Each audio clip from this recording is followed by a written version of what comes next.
I did. Don't share that one. But send it to me, because it's probably gonna be nice. Yes. Do you have like an ultimate goal with your poetry? And if so, like what is it? Obviously not like a career goal because poet career, Right. but like a message that you're trying to get across, maybe. Oh, not necessarily a message. I just want to be a good writer. To feel as though they're something that, with a few people who would read them, that I would want them to have them. But I'm more focused on, am I doing work that I can be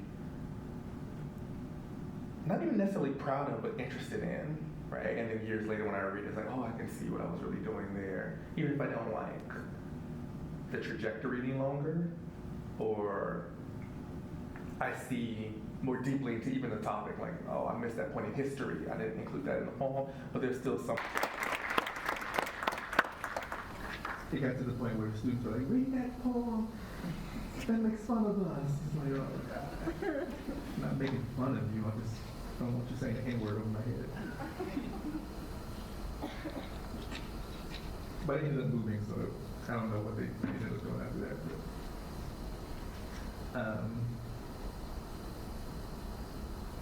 I felt through my father's death briefly a little bit in this poem, but a lot in what I'll read in the new collection. But this is the final poem for my father, misnamed in my mouth. Sunlight still holds you and gives your shapelessness to every room. By noon, the kitchen catches your hands, misshapen sun rays. The windows have your eyes.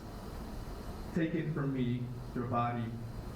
I reorder my life with absence. You are everywhere now where once I could not find you, even in your own body.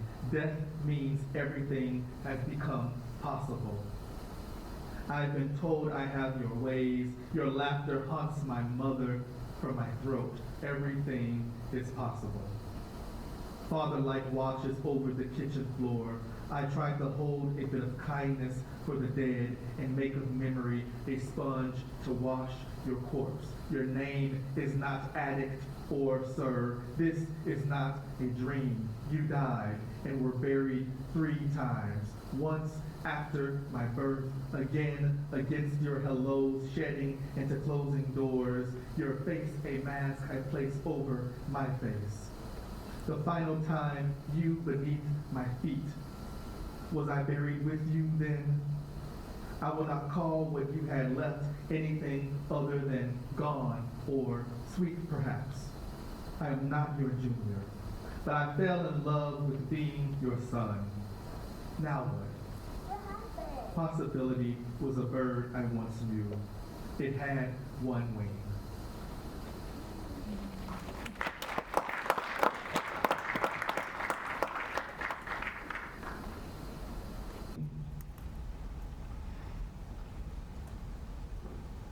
Saint had changed into a small white dress with a large yellow ribbon wrapped around and knotted at the back.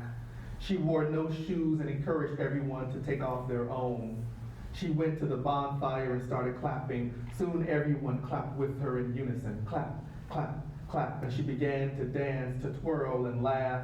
The children joined her first, then the women hopping up and down and spinning about. The summer night had not cooled much since daytime, but they moved in the heat, the fire yanking sweat from their bodies, their naked feet sliding on the grass, their arms spinning above their heads. They touched their faces, put their fingers in their mouths, tugged on their ears, and stopped the ground, their bodies moving and creating a new rhythm that the men had to change their claps to fit. The claps now being determined by the dancers moving, while the men got to stomping and shouting joyfully, syncopating their palms to the women and children. And if the men got off beat, they fixed that by paying closer attention to the feet blurring and kicking and stomping near the fire. So they laid down their instruments and played a song with their bodies, and their heads got to nodding and hips to rocking, to gyrating, to the claps pulsating around them, changing, changing, changing.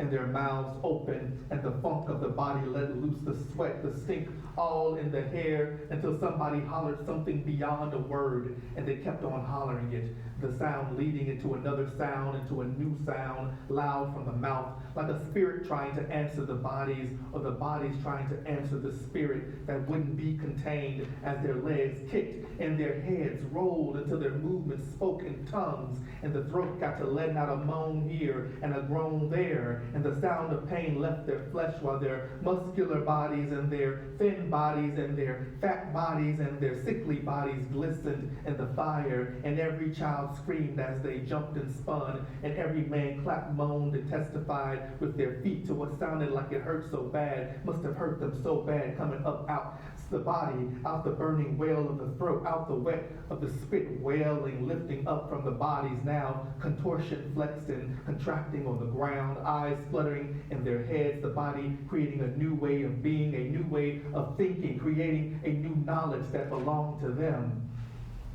Then Saint stopped moving and stood up. Her body shook and shined. Her companion brought her a rooster and a knife. She struggled to keep herself still and raised her arms in the air, the rooster in one hand and the knife in the other, and screamed as she separated the rooster's head from its body in one clean swipe.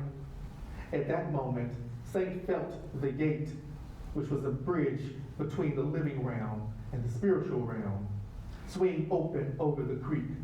Everyone stopped moving. Their bodies heaved in the flame-bent light, in the grooves they made in the earth with their feet. Without much thought, they all went to the creek and let the water's flow rinse first to their feet, then their knees as they knelt, then their faces, their entire bodies cleansed in the running water, the water taking with it all that wasn't theirs to carry, their bruises, their traumas, their hardened melancholy.